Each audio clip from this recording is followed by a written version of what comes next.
This unlucky high schooler just became the latest target for Truck-kun, and when he finally wakes up, he's in a completely different world, a classic isekai setup.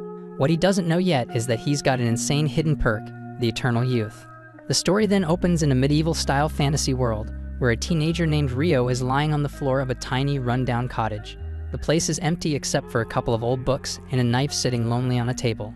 Ryo shrugs them off, steps outside to breathe in the mountain air, and takes a look around. All he sees are endless peaks rising up everywhere. Curious, he lifts his hand and quietly mutters, "Water, come forth," and like magic, a small pool of water springs up in his palm. Flashback to just a few days earlier, Ryo suddenly finds himself suspended in a bright, endless void. Confused, he's met by an angel who's quick to read his thoughts, assuring him this is not some afterlife checkpoint. The angel, who admits it's been ages since he's seen a guest, is both happy for the company and a bit bummed, since Ryo died after the infamous Truck-kun accident. Ryo, putting two and two together, realizes he's in line for reincarnation. He straight up asks the angel, who he decides to call Michael in his mind, what he's supposed to do in his next life. Michael tells him to just live however he likes. Ryo always wanted a slow, boring life, so after getting Michael's blessing, he gets ready to be reborn in a new, magical world called Phi. But before he goes, Michael breaks down the basics. Only 1/5 of people here can actually use magic, but Ryo is one of the lucky few, especially gifted with water abilities.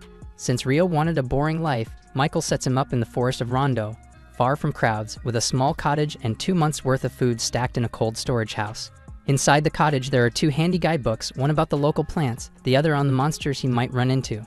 And when it comes to learning magic, Ryo remembers Michael's advice: all you need is imagination and practice. He's also safe from forest monsters for now, since Michael put up a barrier around the house. He then gives water magic another try, and with just a thought, he makes a perfect water ball appear in his hand. No chanting, just pure focus. And honestly, it's a pretty sweet setup for someone who just wanted to take it easy in another world. With a quick flick of his magic, Ryo then plugs up the bathtub with water. Honestly, it's a bit gross if you think about it, because the water technically comes straight from inside him. And to make things worse, it's freezing cold.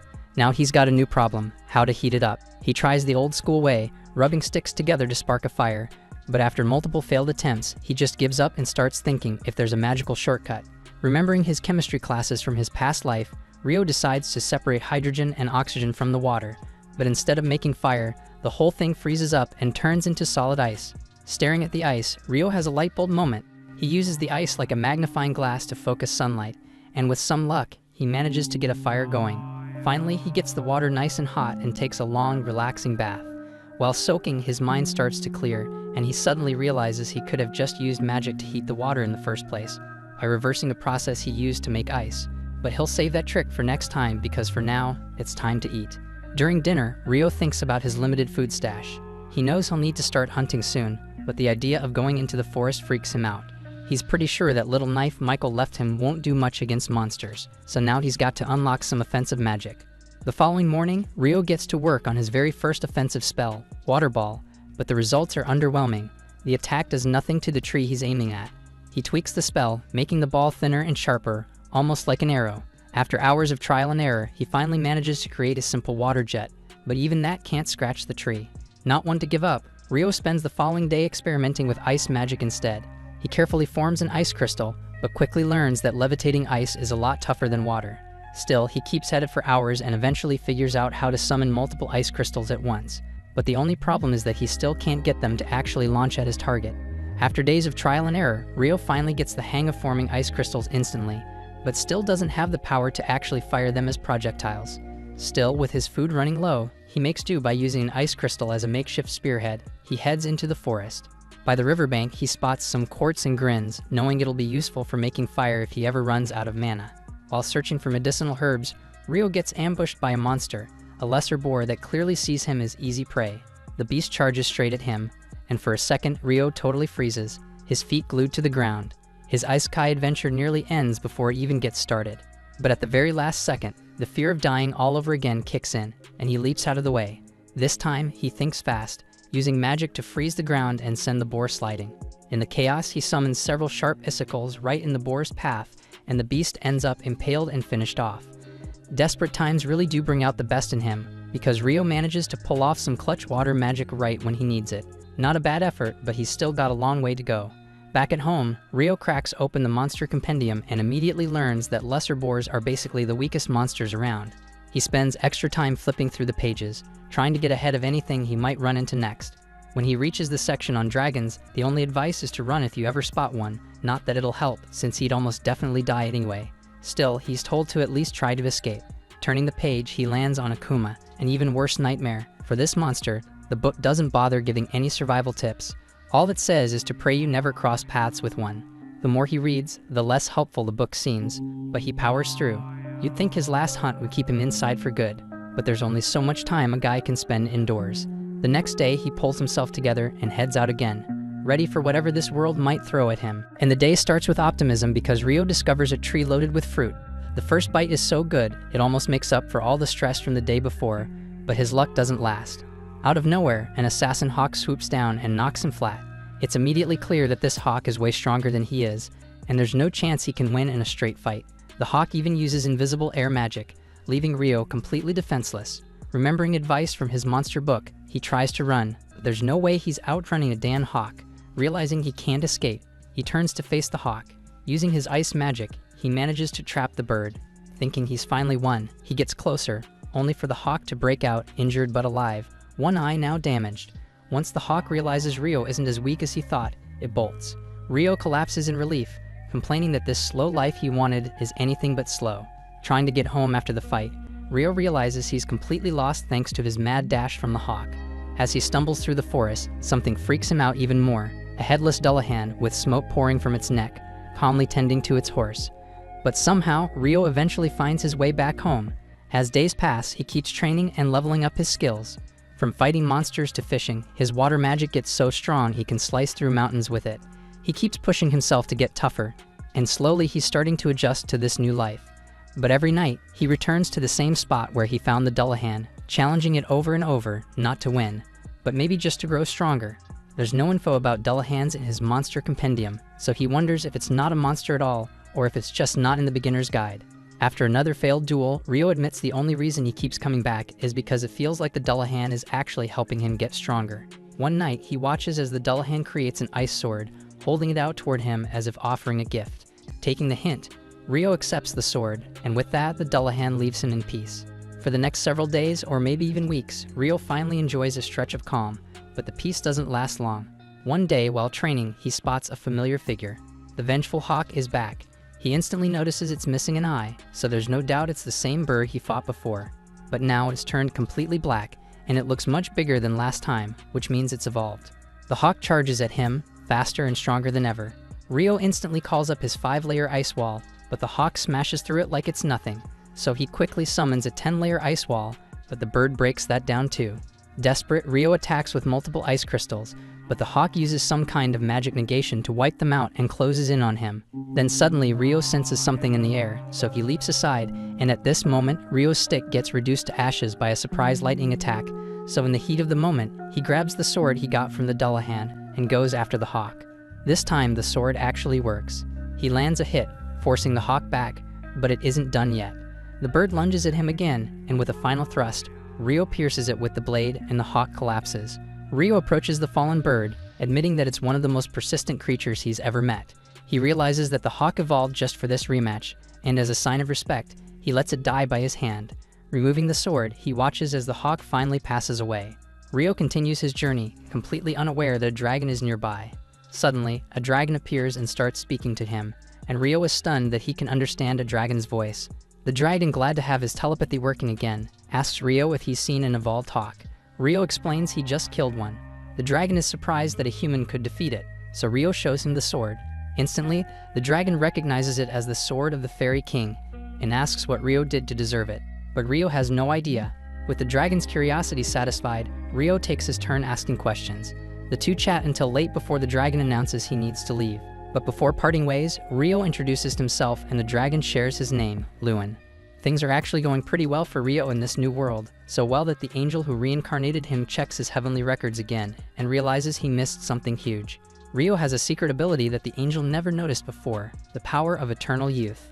Meanwhile, down by the riverbank, we see a mysterious boy with red hair lying in the sand next to a wrecked boat. A bit later, Rio is suddenly hit with a strong urge for seafood, so he leisurely heads over toward the shore, but the second he gets there, he freezes up, stunned by the gigantic shipwreck lying scattered across the sand. He darts forward and immediately sees a man sprawled next to the destroyed ship. Quickly dropping to his knees to check on him, Rio realizes the guy's already gone and there's nothing he can do. But then he hears a faint groan nearby, and excitement floods through him because this is the first living human he's encountered since arriving in this world. The survivor named Abel recalls fragmented memories of a massive octopus-like monster attacking his ship during a violent storm, causing him to plunge into the sea. But when Abel wakes up, he's surprised as hell to find himself chilling in some stranger's house. Confused but grateful he's alive, he quickly bolts upright, panicking as he searches for other survivors. When Abel staggers outside, he's even more confused, realizing he has absolutely no clue where the hell he is. Just then, Rio appears quietly behind him, startling Abel because despite being a seasoned warrior, he couldn't sense Rio's presence at all, and he is also equally stunned by Rio's bizarre fashion sense, though he decides to politely avoid mentioning it for now. Instead, he introduces himself properly and thanks Rio for saving him. Rio awkwardly replies that Abel was the only guy still breathing, and the rest were already fish food when he got there. Abel quickly assures him not to stress about it, casually revealing those guys were just sketchy smugglers anyway. But before he can say more, his stomach interrupts him with a loud growl. Laughing awkwardly, Rio suggests they continue the chat over some food. Abel follows him inside, but nosy-ass Abel immediately brings up Rio's bizarre clothing. Rio explains that he simply has no other clothing and lacks materials to craft new ones. So Abel casually advises him to just buy some, but immediately feels awkward, thinking Rio might be too poor to afford new clothes. But Rio quickly eases Abel's guilt trip by explaining he's literally the only human living in this godforsaken place, so there's nobody to sell him clothes anyway. Abel then gets curious, asking if Rio hunts to get his grub. Rio casually nods yes, and Abel curiously asks if he uses that dinky little knife he's got. With a smirk, Rio demonstrates his impressive water magic, mentioning that magic is his primary method for hunting. Abel is astonished, revealing that only about half the world's population can use magic, and he himself unfortunately belongs to the half that can't. This surprises Rio because the angel had told him that just 20% of people possess magical abilities. Afterward, Abel requests that Rio take him down to the shore as there's something important he needs to verify. On their way down to the beach, Abel suddenly tries to act all heroic, telling Rio to stay behind him if they encounter any danger. Rio calmly replies that it's not necessary, but Abel insists, clearly not wanting to feel like some helpless damsel in distress. Rio allows him to do as he wishes, and soon they reach the wrecked ship, but all the bodies have mysteriously vanished. Abel figures either the monsters or the sea already took care of them, then awkwardly thanks Rio again, knowing his ass would have met the same fate without him. Abel grumbles a bit, mentioning that he couldn't find whatever the hell he was looking for, and says that right now his priority is meeting back up with his crew. Problem is, the storm knocked his ship far south to God knows where,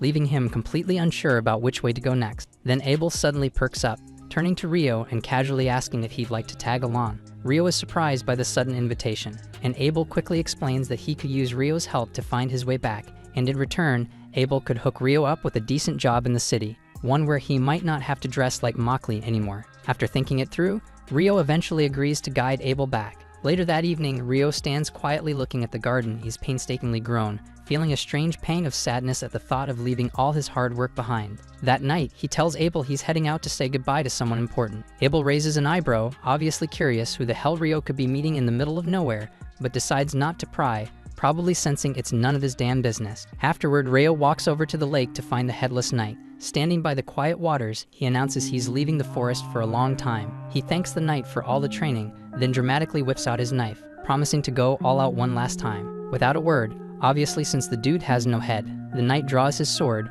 ready to throw down. Rio charges in hard, delivering blow after blow like he's in the final scene of some epic anime fight, driving the knight backward relentlessly. Eventually, Rio exhausts himself, panting heavily as the knight silently retreats into the lake again. Catching his breath, Rio offers one final heartfelt thank you, but of course the knight keeps silent. Just as Rio's about to leave, the knight unexpectedly turns around and magically summons a badass armored suit straight out of the water, apparently his parting gift. Rio gets embarrassingly sentimental at the gesture, choking out another thank you before heading back home. The following day, Rio and Abel gear up to set out on their journey. As they get ready, Rio finds himself surprisingly nostalgic about leaving the isolated place he's called home for so long. Soon after, they encounter a wild boar in the forest, and Abel quickly asks Rio to leave it to him. He rushes toward the boar with his sword drawn, swiftly unleashing a combat skill that instantly turns the poor animal into a shish kebab. Amazed, Rio asks what exactly combat skills are, and Abel explains that they're special techniques used by those who fight using weapons. That night, they camp inside a large hollow tree, and the next morning they continue their journey through the forest. As they approach a swamp, They spot several lizardmen roaming around. Abel decides it's best to avoid them and suggests changing their route, since lizardmen can be quite strong opponents. But even after they shift their path, Rio senses the creatures still pursuing them from behind. Abel immediately prepares to fight, but Rio warns him that there are too many enemies this time, insisting he'll use his magic as well. Abel doubts Rio can fight without his staff, but he's left stunned when Rio instantly blasts 4 lizardmen at once with icicle lances. After the battle ends, Abel questions Rio about the spell he just cast. Rio casually replies that it was just a regular icicle lance, but Abel insists his wind mage friends are limited to casting only 1 attack at a time, while Rio effortlessly summoned 4 icicles simultaneously. Rio shrugs it off, suggesting maybe it's just a limitation of wind magic, because it's totally normal for water magic. Abel decides not to dwell on it too much, suggesting they continue their journey. But before moving forward, Rio creates 2 ice glasses and magically fills them with water. Abel notices Rio used a different incantation this time,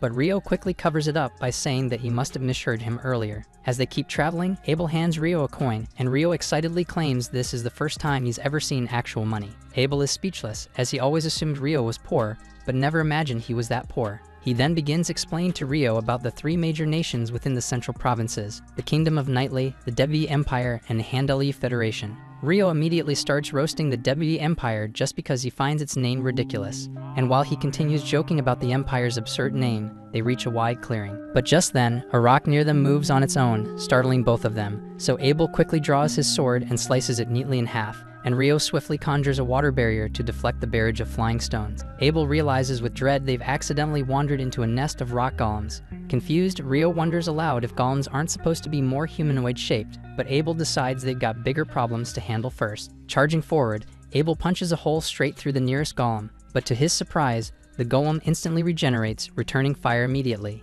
Abel swiftly retreats, grimacing, and warns Rio that conventional attacks won't do much against these things. However, Rio suddenly gets a clever idea. Summoning a massive block of ice midair, he casually drops it right on top of the golems, crushing them flat. Abel's jaw nearly hits the ground in shock, having never witnessed such a ridiculously effective spell before. Rio, thoroughly pleased with himself, repeats the ice block maneuver a few more times, effortlessly clearing out the rest of the golems. After the dust settles, they find one particularly special rock golem embedded with a large magic stone, and Abel excitedly notes that such a stone would fetch a great price. Rio wistfully says he'd love to grab the magic stones from the other golems too, but sighs dramatically, admitting he's either too lazy or honestly too clueless to melt all that ice again. Continuing their journey, they soon stumble upon an enormous crocodile hippo creature sprawled out before them. Abel gasps in awe, calling it a behemoth, a ridiculously rare and powerful monster he's only heard legends about. Rio eagerly asks if they should hunt it, but Abel quickly shakes his head, insisting they don't stand a chance. Just then, a group of wyverns swoop down from above,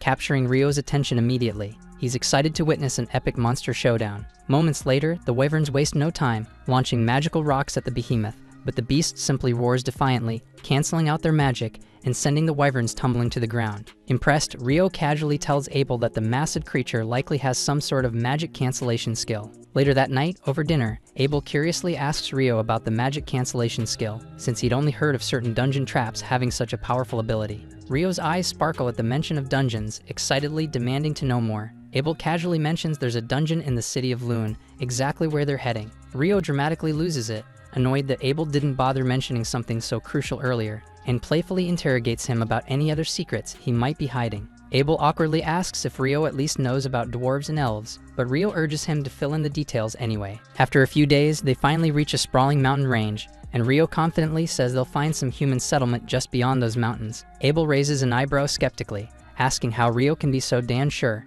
Rio briefly considers telling Abel about that dragon he casually chatted with, who conveniently spilled all the secrets of this world, but decides against it, and he settles instead on dramatically replying that it's knowledge beyond human comprehension. Just as Abel's about to call him out on his cryptic nonsense, they suddenly hear a strange noise nearby. Instantly, they both tense up, weapons at the ready. Seconds later, a massive monster, a freaking griffin, soars down from the sky straight toward them, prompting both boys to freak out spectacularly. Abel immediately goes into full panic mode, his mind racing with ways they're about to become bird food, but Rio swiftly saves their skins by tossing a hefty chunk of meat high into the air. Abel quickly copies him, hurling another chunk skyward, so the griffin eagerly snatches both pieces mid-flight and casually flies away, clearly uninterested in human-flavored snacks. After a tense pause, they both exhale deeply, relieved that they're not dinner tonight, and they admit shakily that picking a fight with something like that would have ended terribly. As they continue onward, Abel starts rambling about how nobody's even seen a behemoth or a griffin in over a century, suggesting the tall mountains might have kept these powerful creatures from reaching populated areas. That reminds Rio that the wyverns they saw earlier came from the north,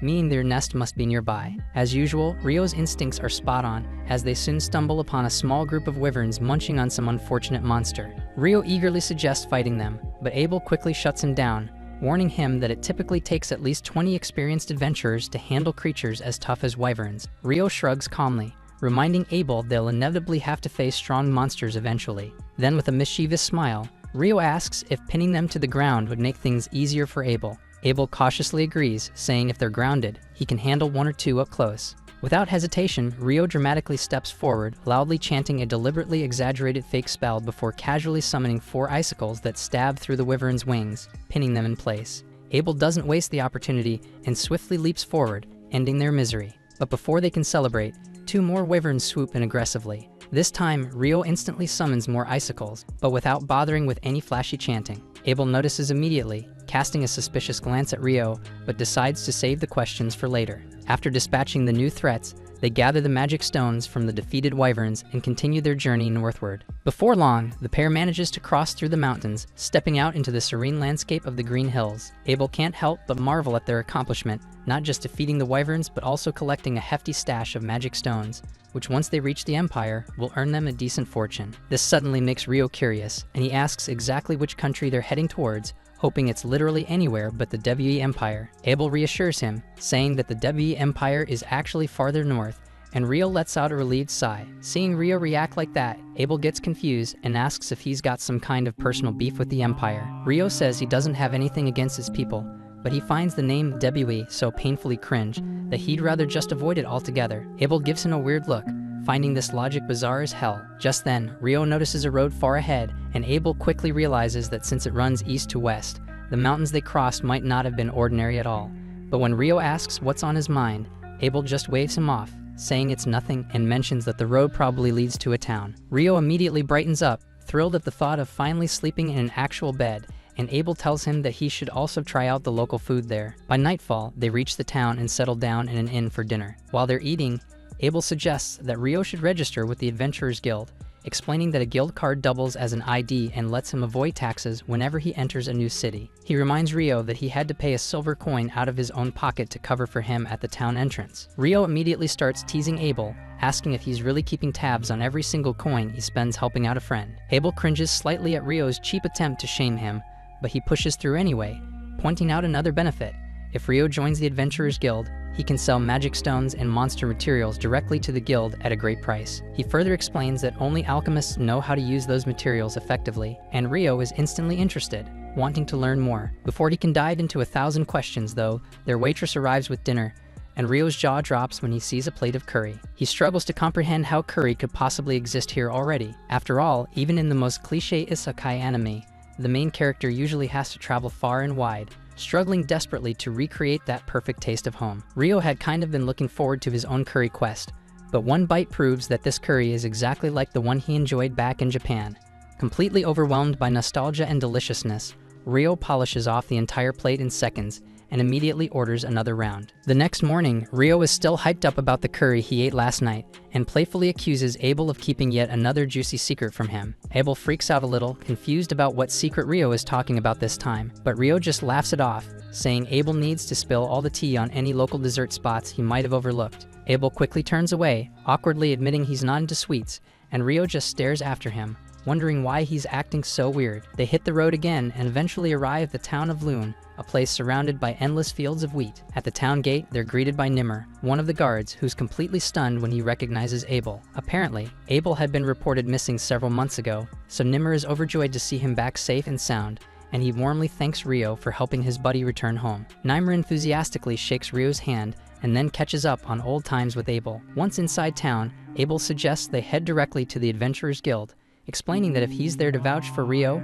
he can immediately skip from newbie F rank to D rank upon registration. Usually, newbies start at the bottom, but having someone ranked B or higher to back you up can speed up the process significantly. As soon as they enter the guild, everyone is shocked and thrilled to see Abel again. People crowd around him like he's some kind of hometown hero, and Rio watches happily, glad to see Abel has so many good friends here. Deciding to give Abel some space to enjoy his moment, Rio steps outside for some air. When he starts walking, Rio suddenly runs into an elf girl, and he's instantly charmed by her graceful features and pointy ears. Strangely, the elf girl is just as intrigued by Rio, staring at him in shock because of the unusual coat he's wearing.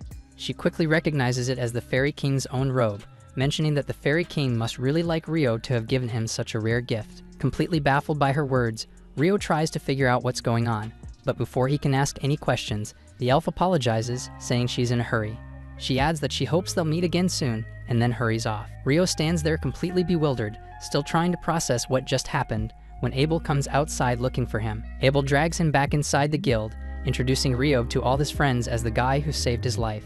Everyone starts thanking Rio, showering him with praise and appreciation, and he decides that getting all this positive attention feels pretty damn good. Thereafter, Abel takes Rio straight up to the reception desk, confidently telling the receptionist that he wants Rio to be registered as a D-rank adventurer based on his recommendation. The receptionist is visibly stunned, pointing out that Abel and his team have never endorsed anyone before. Abel simply smiles, explaining that Rio is an exceptional case. The receptionist politely insists that Rio still needs to pass a strength evaluation before officially ranking up, so Abel asks to speak directly with Guildmaster Hugh about it.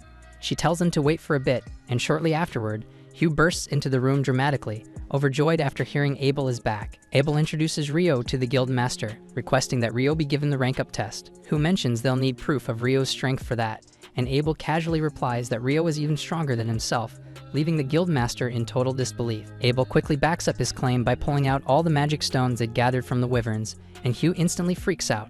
He exclaims that the sheer quantity of stones indicates they've taken down enough wyverns to threaten an entire country. Abel calmly reassures him that there's no danger of an attack since they've hunted the wyverns south of the Malefic Mountains. Curious, Rio wonders if the name Malefic Mountains has some special meaning, prompting Hugh to explain that no one in recorded history has safely crossed them. Hugh emphasizes that the mountains are so notoriously dangerous, even elite adventurers wouldn't risk exploring there without an extremely important damn reason. He's astonished that Rio and Abel are now the first to accomplish such an impossible accomplishment, immediately agreeing to promote Rio without further testing. Suddenly, Abel's party members burst into the room, overcome with emotion after thinking they'd never see Abel alive again. Seeing this heartfelt reunion, Hugh decides it's best to give them some space, and offers to guide Rio outside to finalize his registration. As Rio turns to leave, Abel quickly calls out, asking him to wait at the reception desk once he's done, mentioning he wants to show Rio someplace special. Thereafter, Hugh leads Rio towards his office, explaining that Abel's group, known as the Crimson Sword, is among the strongest and most respected adventurer parties in town. Rio doesn't find that surprising at all, though he's still unsure if he truly deserves the jump straight to D rank. Seeing this, Hugh reassures him by saying that while Abel is indeed strong,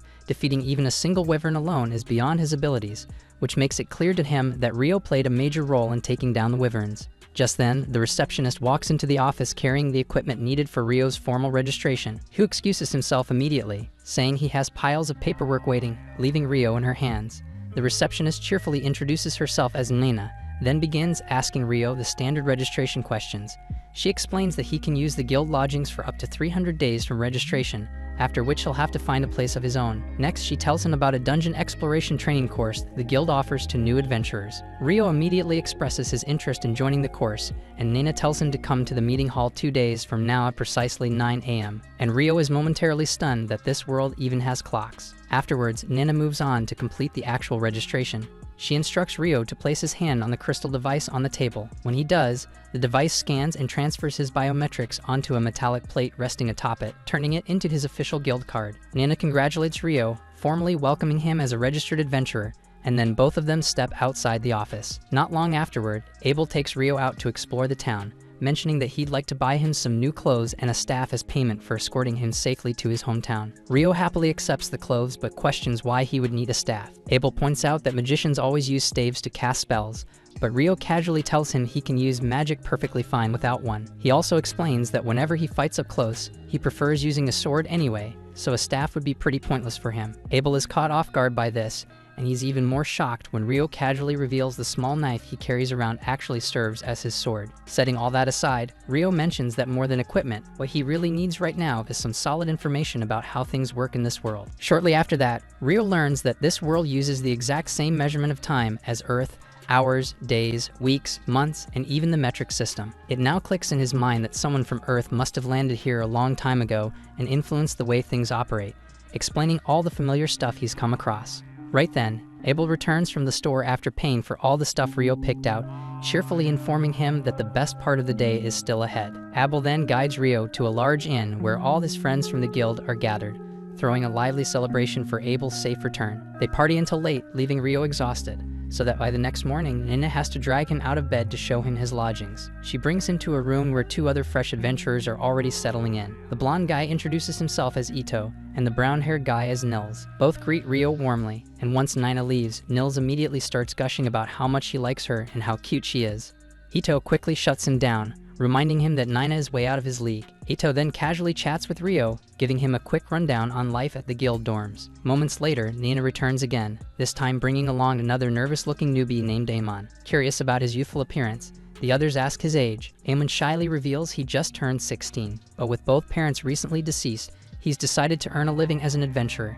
Nina gently asks them to make Amon feel welcome, then reminds Rio and Amon to join her at the meeting hall the next morning for their dungeon exploration training. At the same time, Abel excitedly recounts to his party all the incredible things he saw Rio do, using magic effortlessly without a staff, skewering wyverns with icicles, and even crushing rock golems with gigantic ice blocks. Lynn, the skeptical member of the group, dismisses Abel's stories as impossible, arguing that magic simply doesn't work that way due to limitations like range and distance. But Abel firmly insists that everything he said was true. But then another party member named Ria comments thoughtfully that there's only one mage who has ever been rumored to wield magic of such scale, and he is the legendary Inferno magician. But since nobody has actually witnessed his insane magic firsthand, his feats remain nothing more than rumors. This leads to a brief moment of worry.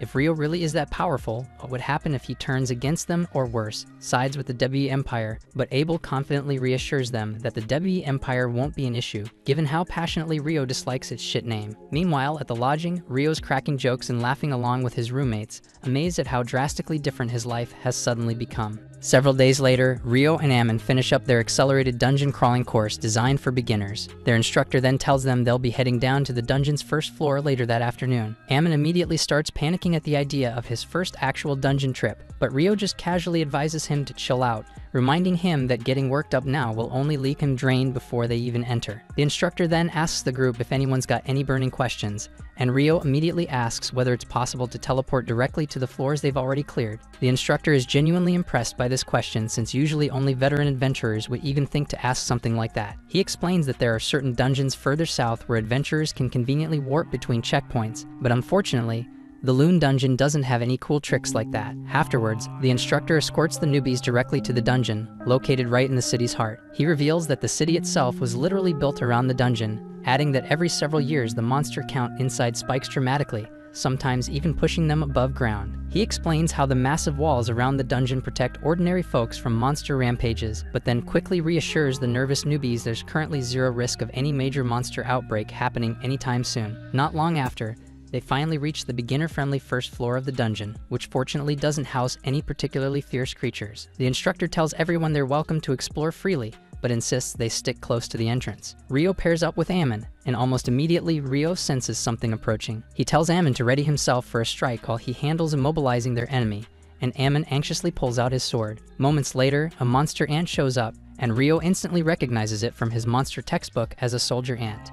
He instructs Amon to aim right at its neck, while he pins it down using ice spears. Rio flawlessly locks the monster to the ground, letting Amon cleanly slice its head off, earning himself his first kill. Amon is totally hyped about this victory, and Rio quickly retrieves the ant's magic stone as proof of their first successful hunt together. Later that evening, they're eating dinner alongside their roommates who insist on celebrating their first successful dungeon raid. The roommates are genuinely impressed that the pair managed to defeat a soldier ant on their first trip, but Amon modestly insists he only finished off the ant after Rio had it firmly restrained. He excitedly mentions that he can't wait to return to the dungeon tomorrow, although he's admittedly nervous about trying to go solo. Rio volunteers to tag along since he's also eager to explore the dungeon to the third floor, because he finds it suspicious as hell that they encountered a stronger monster from a deeper level wandering around on the first floor. After all, the instructor made that sound unusual. Ito chimes in, mentioning he's heard recent rumors of soldier ants appearing even up near the first and second floors, and none of the boys can figure out why the heck that's happening. At that moment, Abel walks in casually and explains it's because soldier ants can tunnel their way upward. Nils and Ito absolutely lose their shit when they realize the town's most badass adventurer just showed up in front of them. Rio, as always, casually greets his friend without giving a damn about his celebrity status,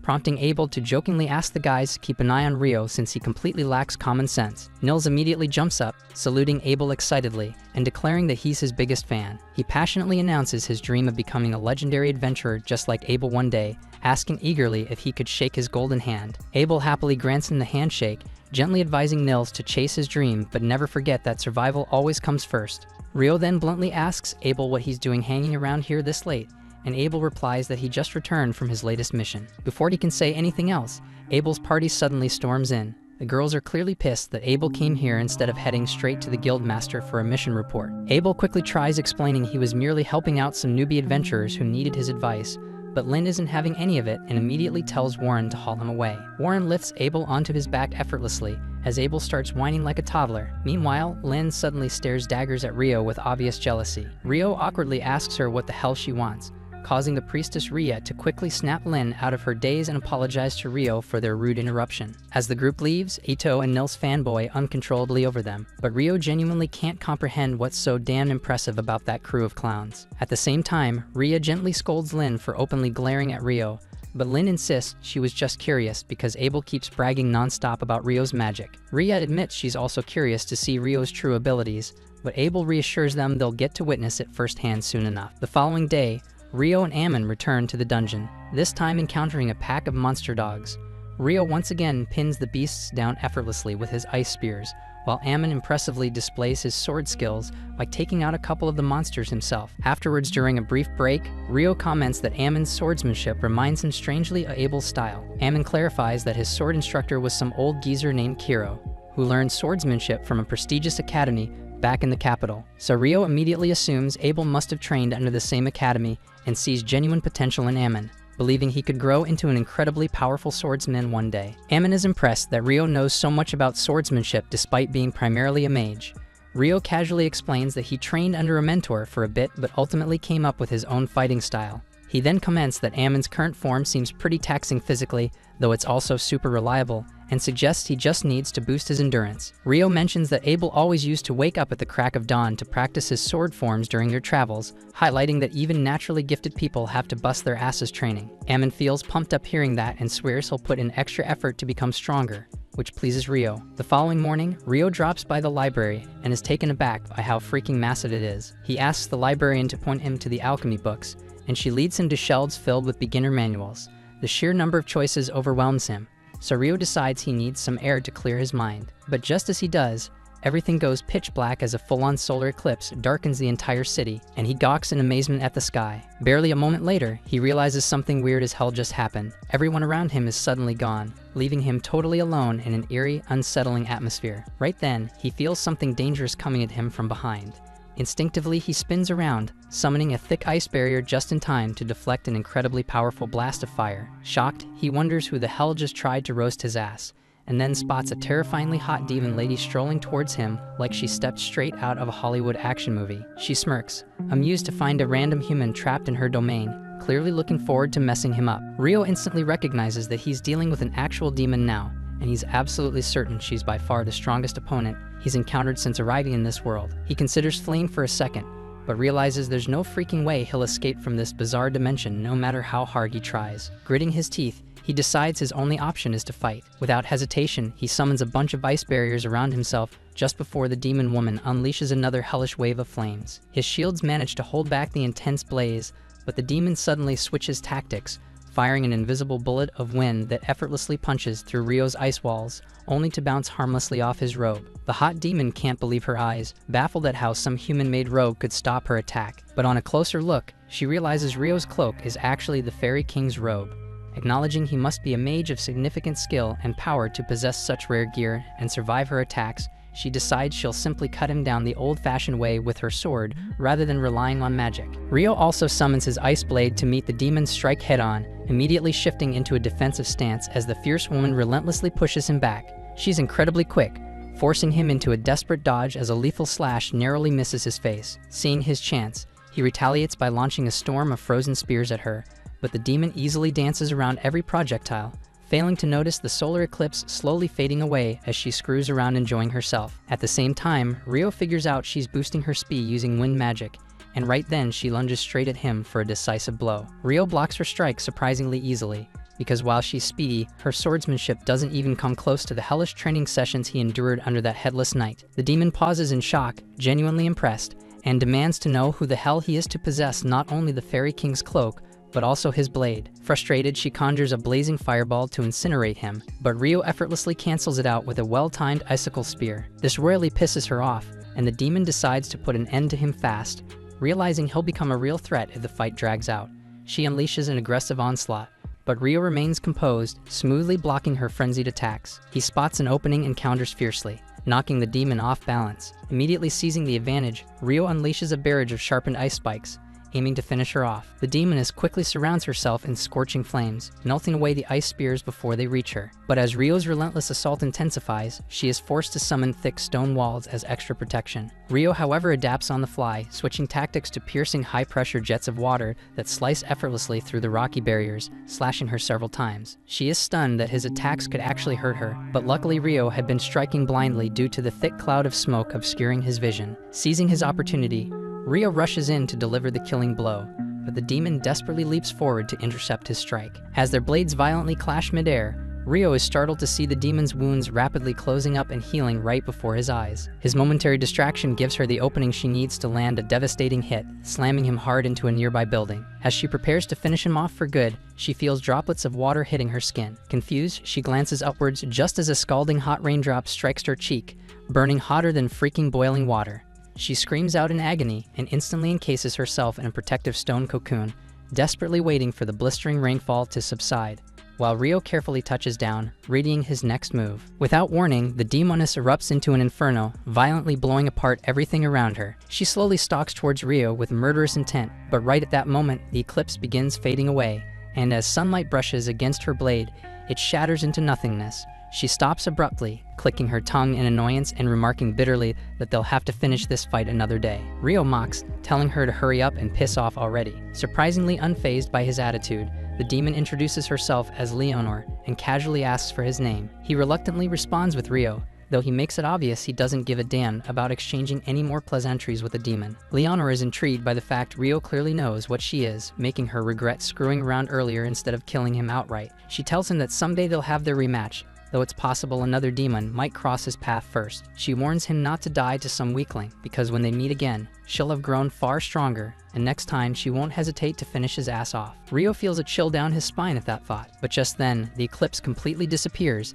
and in an instant reality returns to normal, leaving no sign of their chaotic battle. Feeling shaken, Rio decides it's best to just buy his books quickly and get some rest. He heads straight to the bank, cashing in on the hefty stack of coins he earned from selling all those wyvern magic stones. Afterwards, he swings by the dorm hoping to check in with his roommates, but when he realizes they're not around, he's just about to leave when he spots them being cornered and harassed by a group of Dushabag adventurers. Nils and Ito are cursing the leader, a big jerk named Dan, for cowardly ambushing them while they're still injured, but Dan sneers back that monsters won't give them any pity either when they eventually die in the dungeon. Out of nowhere, Dan's cronies suddenly drop unconscious as Rio quietly takes them out from behind, calmly telling Dan he's absolutely right, but maybe he should take his own advice sometimes.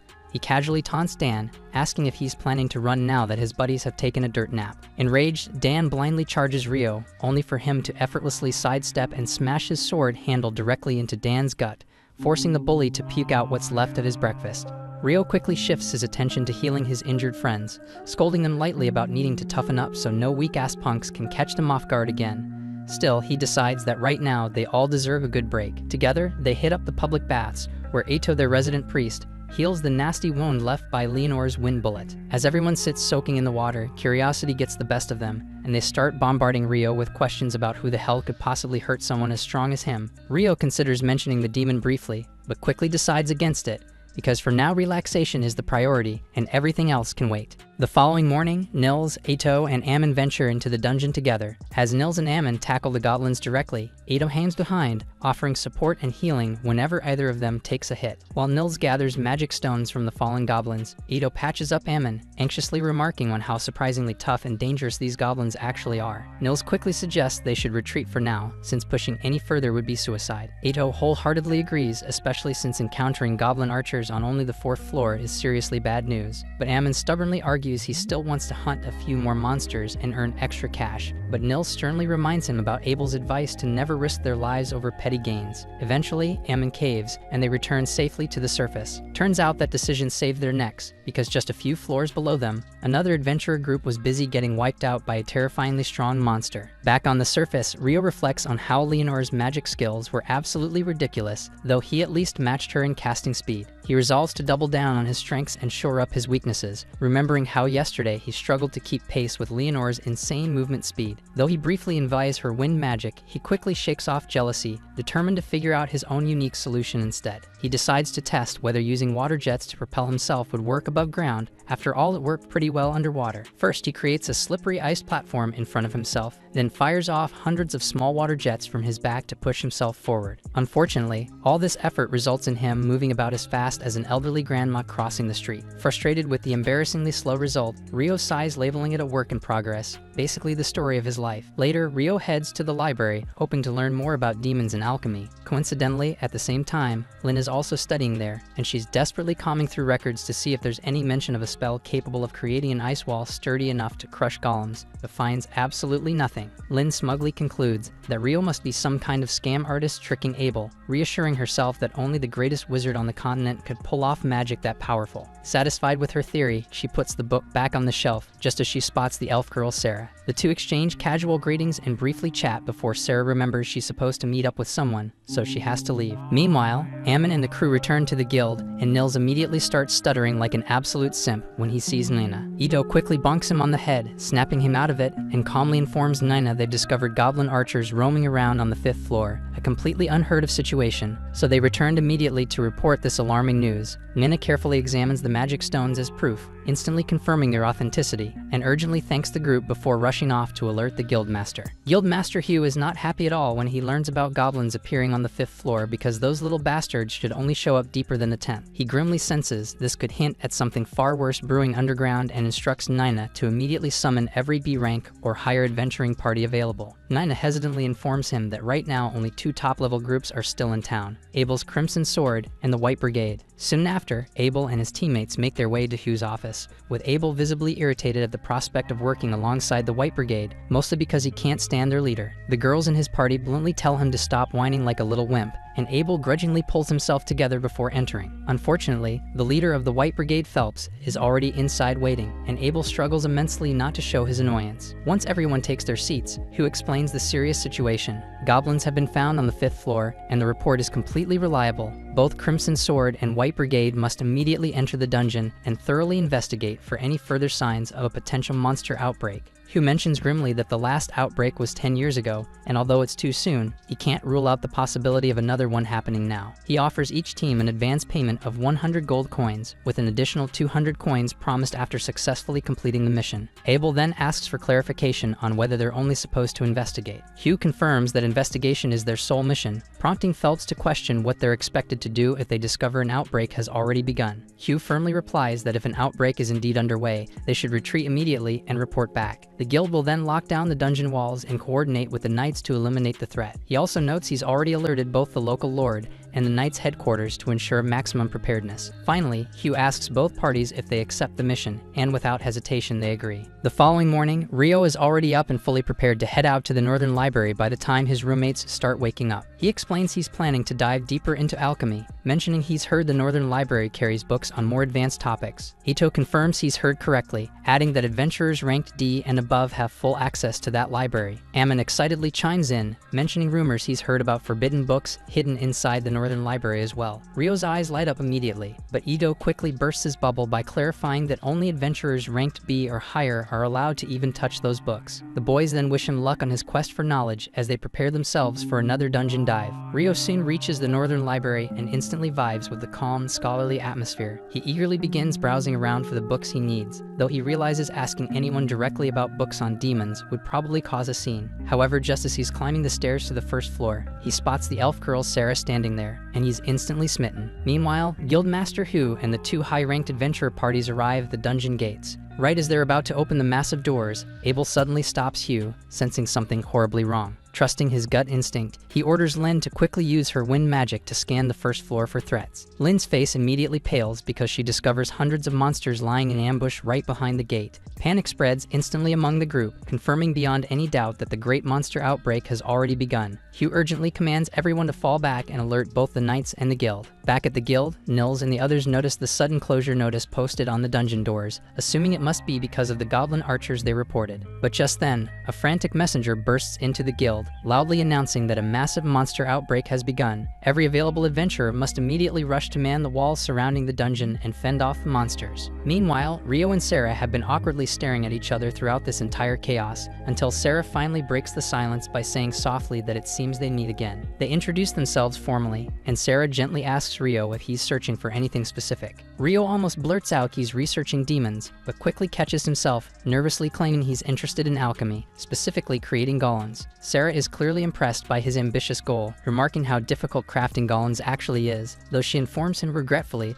that the library doesn't have books exclusively on that topic. Yet with a friendly smile, Sarah asked him to follow her anyway because she knew this library like the back of her hand and could guide him toward books that would be helpful. They start chatting casually about books and adventures as they walk, and Sarah reveals that she's actually the sole member of a B-rank adventuring party called Wind. Rio mentions hearing from a friend that there was only one elf living in this city, and Sarah smiles softly, explaining that elves typically don't mingle with humans, but she's always been a bit of a weirdo. Meanwhile, at the dungeon gates, all the adventurers in the city have gathered along the walls, preparing themselves for battle. Suddenly, the monsters smash through the heavy gate, and Guildmaster Hu immediately shouts orders, commanding everyone to unleash arrows and magic on the charging goblin horde. A fierce battle erupts, and soon the knights arrive to reinforce the adventurers, quickly stabilizing the situation. But Hugh can't shake a nagging worry because there seem to be far more monsters than during the last outbreak 10 years ago. Elsewhere on the battlefield, Abel's party is running dangerously low on arrows. Just then, Nils rushes up, carrying a large barrel full of arrows, urgently delivering a message from Hu. Abel's group must face the dungeon's boss monster once the goblin mobs have been dealt with. Soon enough, the majority of goblins lie defeated, and Hugh quickly gives Abel and Phelps the signal to lead their parties into the final battle. They leap down from the walls, Lynn swiftly using wind magic to soften their landing. Charging forward, they effortlessly dispatch the remaining goblins and position themselves at the dungeon entrance, waiting anxiously for the boss. Moments later, a goblin general emerges from the shadows, and everyone thinks it's finally nearing the end. But their confidence quickly shatters as two more goblin generals step out right behind him. Abel instantly realizes they're actually dealing with a goblin king. He urgently explains they must take down the generals immediately, otherwise they'll get significantly stronger once the king arrives. Abel swiftly assigns targets. He and Phelps will handle one general each, while Lynn and Rhea team up against the third. The intense fight against the goblin generals begins. Abel manages to sever his enemy's arms, but just as he's about to finish him off, he spots the massive figure of the goblin king emerging at the dungeon entrance. Instinctively, Abel yells desperately for everyone to get down. An instant later, a terrifyingly powerful wind slash erupts from the dungeon, instantly cutting down all three goblin generals in a single blow. Everyone stares in shock and dread at the goblin king's ruthless display of power, but Abel and Phelps know they're the only ones capable of taking this monster down. They immediately team up to launch a joint assault against the goblin king, but their weapons fail miserably against his thick armor. Thinking fast, Abel dashes directly towards the goblin king, activating his ghost-like skill to phase through the king's devastating attack. Closing in rapidly, he uses his combat technique to pierce through the king's chest armor, striking his heart, but the hit isn't enough to finish him off completely. As the goblin king prepares to counterattack, Abel quickly signals Lynn to finish it, phasing out of the way just as Lynn unleashes her wind spears. The magical attack passes harmlessly through Abel's ghostly form and crashes into the goblin king, finally killing him. The adventurers breathe a collective sigh of relief, believing they finally won. But none of them realizes this nightmare is far from over, as something even more sinister lurks deeper within the freaking dungeon.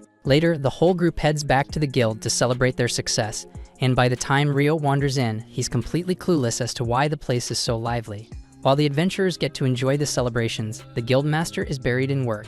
He's swamped with reports that need to be filed about the great monsters outbreak, as well as all the payment requests that have to be processed for the adventurers who risk their necks dealing with it. And that's not all. Sooner or later, researchers from the royal capital are bound to arrive. They will want to gather detailed data and first-hand accounts of the outbreak, which means the guildmaster will have to deal with them as well. Down at the party, Abel has just wrapped up explaining what went down with the monster's outbreak while he was in the library when his friends arrive. Lynn has been wanting to ask Rio face to face for a while, so she tells him she wants to know whether he can actually raise thick ice walls from a distance. Rio says yes, and to be precise, he can cast up to roughly 40 meters out, but it took a long time to get the feel for it, so it is not as easy as it looks. Even so, Lynn has never heard of anyone working magic at that kind of range, so she asks if it is an original spell, and if it is, what incantation he uses to pull it off. Rio says he would be happy to show her later, but as for the words, he basically makes them up on the spot, so she can use whatever she likes. Right then, Nils notes that most of the food is already gone, so if Rio does not hurry, he will end up with nothing to eat. He excuses himself to grab a plate, but Lynn is still puzzled by what he meant about just going with the flow on incantations. Abel tells her that Rio only bothers with incantations because he thinks they sound awesome, but he can cast without saying anything at all, and that sounds even wilder to her than the ice walls. Early the next day, Nils, Ato, and Ammon meet at the guild to look for work, but they are disappointed to find the job board completely empty. Right then, Rio happens to pass by, and he asks what the three of them are doing since they would usually be out working by now. Unluckily, after the monster's outbreak yesterday, the dungeon was shut for inspections, so they will not be able to go there for a bit. They were hoping to pick up a resource gathering job to tide them over, but with all the items dropped during the monster's outbreak, there is not much demand for gathering right now. Regardless of their problems, they ask Rio what he's up to right now, and he explains that he is actually in the middle of searching for magic copper ore because he needs it to start practicing alchemy in earnest. Ito remembers hearing that magic copper ore is extremely expensive around here, and Rio says that is correct, adding that the last shop he visited quoted him 50 gold pieces for a single copper piece, a painful price for one unit. The cost does not matter much to Rio since he is loaded, and he also wants to throw some steady work to his friends, so he asks if they would be willing to gather magic copper ore for him. He adds that he will pay each of them 4 gold coins whether they find any or not, and if they do bring some back, he will buy it for 25 gold coins. All three are shocked, since that is more money than they have ever earned in their lives, yet Ito still asks if Rio is really fine paying that much, just to be sure. Rio explains that if they end up finding the copper, his total outlay is only 37 gold, which is far cheaper than the 50 gold he would spend in town, so the arrangement is a solid bargain for him as well. Once they confirm that Rio is completely serious about the offer, the three of them hurry off to begin their search right away. But after they leave, Rio hears a sharp ruckus outside the building, so he heads over to take a look. In the side alley, he finds Dan arguing with a squad of knights who are basically trying to snatch a girl in broad daylight in front of everyone. The girl clearly does not want to go, so when they start dragging her away, Dan steps in and shoves the nearest knight to break his grip and pull her free. She is free for the moment, but the bigger problem is that the knights still outnumber Dan 4-1, and they have swords, so there is no realistic way he can beat them. The group's leader moves to teach Dan a lesson for daring to defy a knight, but the instant he steps forward, he stumbles, loses his balance, and goes down hard on the street. Everyone nearby is baffled because there is plainly nothing near the knight's boots or on the ground to trip over. The knight refuses to swallow the humiliation of tripping over himself, so he points a finger and accuses Dan of pulling some trick on him. Anyway, as he tries to stand back up with a frustrated grunt, he trips again and hits the ground a second time. Moments later, Phelps arrives, and the sight of these so-called knights turns his stomach. At first the knights try to throw their weight around, since on paper they outrank adventurers inside the city. But their bluster bounces off Phelps because, while he is an adventurer, he is also a noble. His full name is Phelps Heinlein, and the moment they hear he belongs to the Heinlein house, they realize they have stepped in it. His father, Alexis Heinlein, once commanded the Royal Knights, which means the Heinlein name carries real pull over the order, and Phelps could likely have them dismissed on the spot if he felt like it. And had he been there while they tried to kidnap the girl, he probably would not have hesitated to end them. But right now, what he knows is they were about to swarm Dan, so he calls them a disgrace to knighthood and tells them to clear out before he changes his mind about letting them walk away.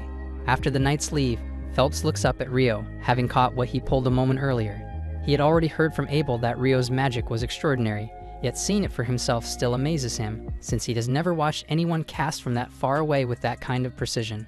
Of course, he has no plan to tell anyone that Rio is the one who made those Royal Knights slip, since that would be a headache for Rio, but he truly appreciates the help because he feels personally responsible for letting such awful men become Royal Knights. That night, Rio is having lunch at the tavern when Abel happens to show up. It is rare to see him out without the rest of his group, so Rio instantly assumes Abel is headed to the red light district after this. Abel freaks out and tells Rio to stop talking before people overhear him, and with Rio's sharp deduction, He figures that if Abel does not want folks thinking he would visit the Pleasure District, he must already have someone in mind. At first she guesses Lynn, but Abel says he is wrong because Lynn already has a crush on Warren. With that settled, Rio concludes the person must be Rhea, and Abel gets even more flustered trying to deny it. But that only seals Rio's speculation.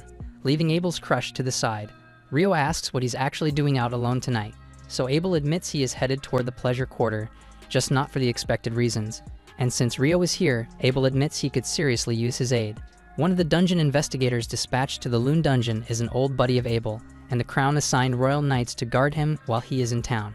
Problem is, those guards are the same scumbags Rio spotted earlier, and there have been repeated reports of them committing egregious crimes by hiding behind their shiny armor.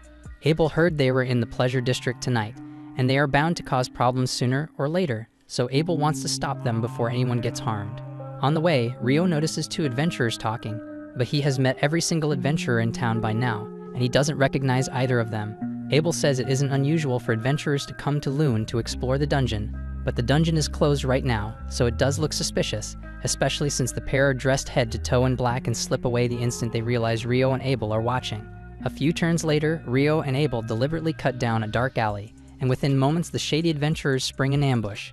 But Rio already saw it coming, so he drops ice onto their heads and knocks every one of them out cold. Honestly, that was far easier than he expected it to be. But they still don't know what those men were planning, so they are going to have to hand them over to the guards for interrogation. Elsewhere in the Pleasure District, Phelps is walking alone when those knights creep up behind him. Their leader is still burning with humiliation over Phelps getting in his way earlier, so he and the others plan to annihilate him. But just as they are about to draw their swords, they all realize they cannot move at all. We then see that the entire scene is a trap laid by Phelps, because now that he knows how rotten this group of knights truly is, he would be a failure of a noble if he let them continue as they are.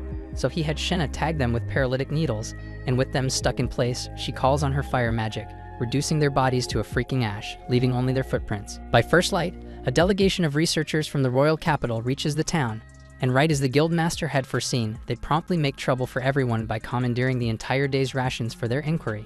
Besides that, Clive is already insisting that Hugh unseal the dungeon and assign some adventurers as escorts while they conduct the survey. Hugh tells Clive he is out of line, since no one knows the dungeon's current condition and it could be genuinely hazardous, but Clive counters that he has been granted absolute authority over the investigation. So Hugh is bound to do as he says. The advisor Harold apologizes to Hugh for Clive's conduct and vows to replace the provisions taken from the town, which Hugh appreciates, yet Clive will not drop his push to reopen the dungeon and go in. In the end, Hugh relents and says he is willing to open the dungeon for Clive, but he states plainly that if anything goes wrong, neither he nor the city of Loon will bear responsibility. Every consequence will land on Clive's shoulders. Clive starts to waver now that he understands he will be the one facing the fallout if something happens, but he cannot retreat after arguing this hard. He accepts Hugh's terms, although they still have to find adventurers to accompany the research team. After a short while, Rio is heading toward the cafeteria when a girl dashes out and asks if he can show her the way to the Adventurers Guild. Rio was on his way to eat, but since she badly needed his help, he walked her over to the guild. The girl's name is Natalie Schwarzkopf, and she is here to deliver a letter requesting Abel's party to defend the investigation team inside the dungeon. Rio is taken aback to learn that a team is going down there when the dungeon is closed, but Abel is sure someone leaned on Hugh to force a reopening. The reason it was closed in the first place goes back decades, when after a monster's outbreak, an A-ranked party was sent to investigate and never returned. Even their leader, practically S-rank, vanished without a trace, and if whatever lurks below can erase an S-rank, the guild refused to gamble, so from then on it became policy to seal the dungeon whenever a monster outbreak happened. Rio finds the tale fascinating, but his stomach is growling, so he says he needs to head out now. After Rio leaves, Lynn asks whether Natalie truly belongs to the Schwarzkopf line, famous for their peerless water magic. Natalie says yes, so Lynn asks if she has ever encountered magic that lets a mage raise an ice wall from afar. Natalie replies that she is not even sure a technique like that exists. So Abel explains that, unbelievable as it sounds, Rio can erect an ice wall at a range of about 40 meters, and on that note, he warns everyone present never to pick a fight with Rio under any circumstances. And if they ever end up against him, they should surrender on the spot, because there is no chance they could defeat him, even if they all came at him together. He adds for Natalie that if she needs assistance and cannot find any of them, Rio is the one she should go to. 3 days pass, and Rio's friends finally return from the job, having secured 2 pieces of magic copper ore. So Rio hands over a total of 90 gold coins, and they are deeply grateful, since with that much money they can take a break from work for a while. Meanwhile, in the depths of the dungeon, the investigation team has already reached the 7th floor. But oddly, they have not encountered a single monster yet, so they press onward. Eventually, they come upon a black square set into the wall, and none of them can identify it, having never seen anything like it before. But Clyde is thrilled because it is a prime anomaly to study, so he orders the instruments set up at once so they can transmit readings to the surface. And once that is done, the analysis crew, Natalie included, will start combing through the data to pin down the anomaly. But the moment Clive's researchers push the monodensity gauge through the gate, every person there is teleported away instantly, and the surface team loses connection with the entire unit. And before long, they find themselves already standing in the middle of a vast grassy plain, and fortunately, none of them seems to be injured. Still, they have absolutely no damn idea where they've ended up, and Clive along with his research team are nowhere in sight. In another area of the fields, Clive set his team to collecting readings on the environment immediately and as thoroughly as possible, since if his hypothesis holds, the gate has transported all of them to a different site. That implies a serious chance of attack from this moment onward, so everyone must stay alert against unknown threats. Even so, Clive is quietly pleased, believing this will significantly sharpen his understanding of the theory he has long studied, namely that the monsters from the tidal bore came from the 38th floor. As the person who uncovered the teleportation gate, he is confident that a promotion to head of the department awaits him in due course once they return to the surface.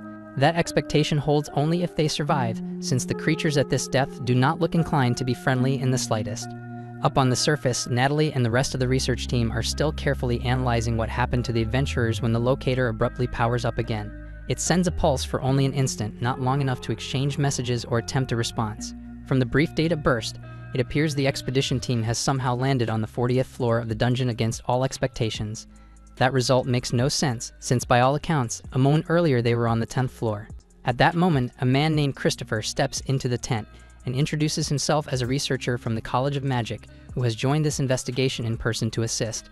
He recognizes that he and Natalie's team are nominal competitors, but he says he must learn whether anything unusual has occurred in the dungeon, and he asks them, despite that, to share whatever they know if possible. Natalie and the others hesitate to disclose information that's sensitive, so Christopher explains that not long ago he was entering the dungeon with the adventurers assigned to the second research expedition.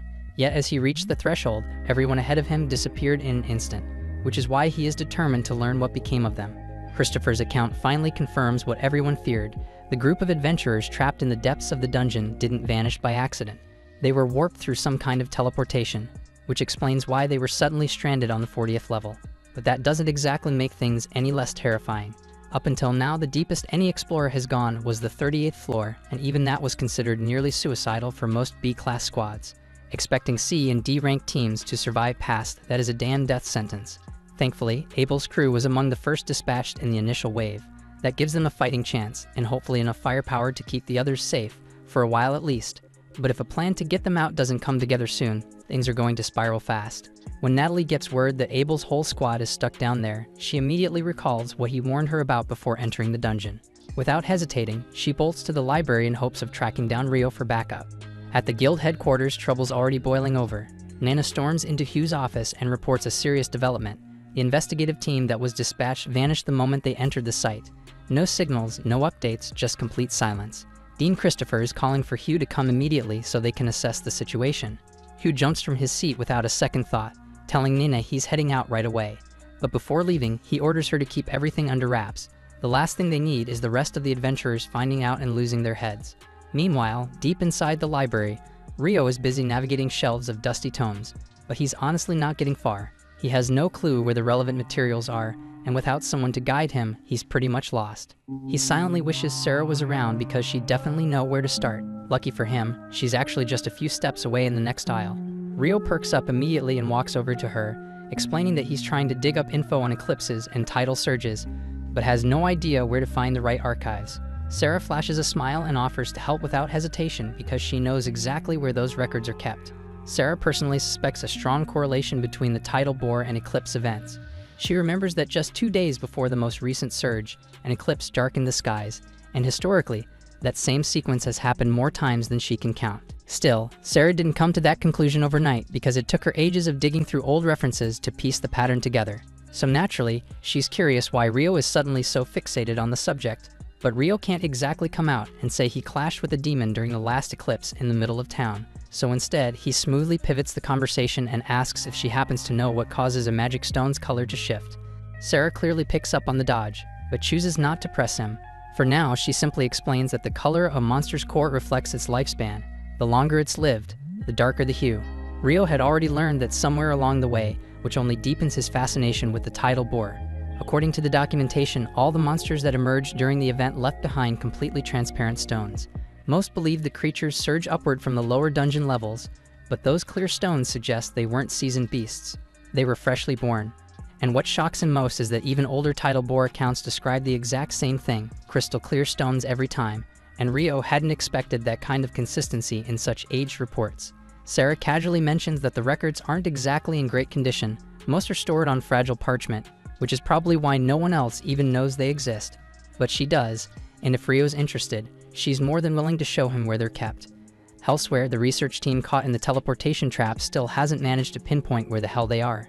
Given how they got here, some are starting to wonder if they're even inside the dungeon anymore.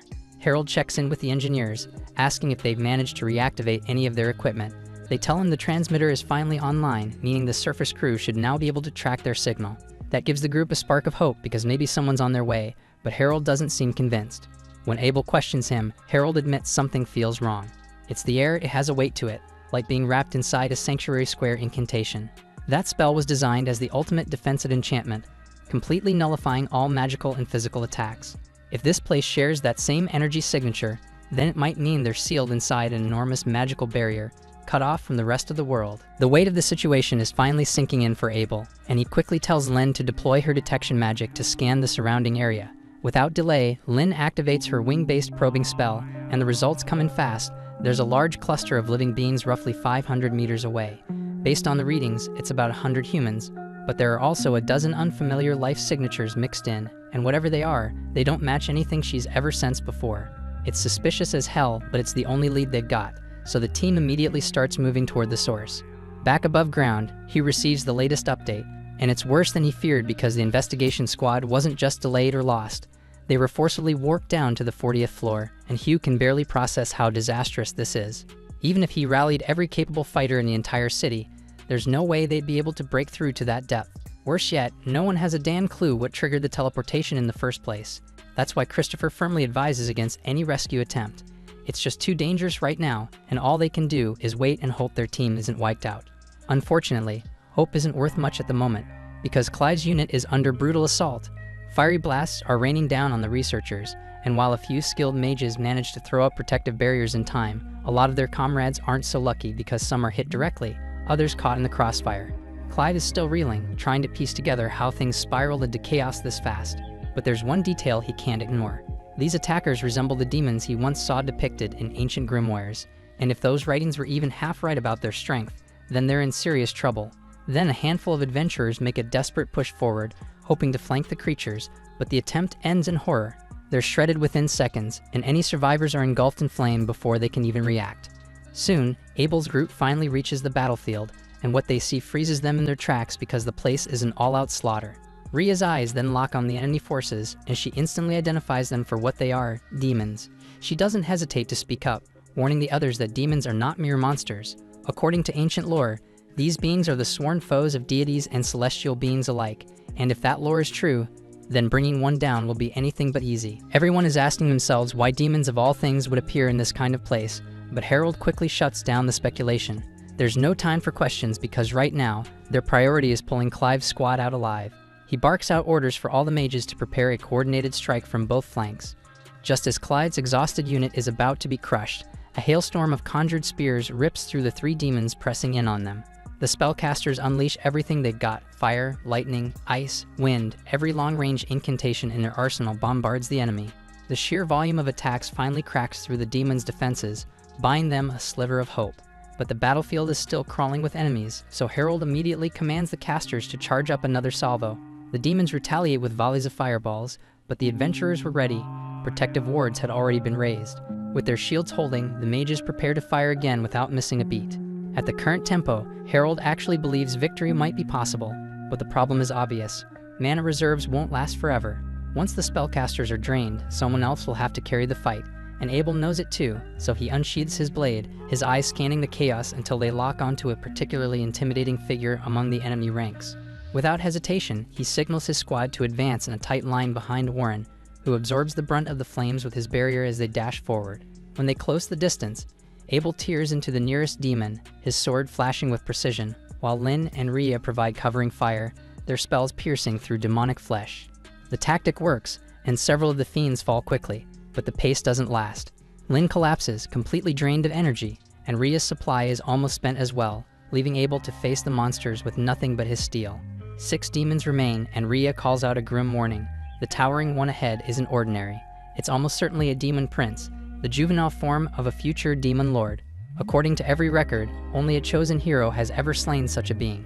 Not exactly reassuring, but Abel knows retreat isn't an option. Fear gnaws at him, but it isn't as paralyzing as when he once faced the Griffin, and that memory steels his resolve. So he charges and manages to cleave through 2 demons in a single stroke. But the victory is short-lived because the demon prince finally takes notice. Its eyes flare with murderous intent as it unleashes a concentrated blast of energy straight at Rhea and Lin, forcing Warren to hurl himself in front to save them. But the blast knocks the 3 out. The battlefield is stripped down to just Abel and the demon prince, and for a fleeting moment, Abel convinces himself he might stand a chance in single combat.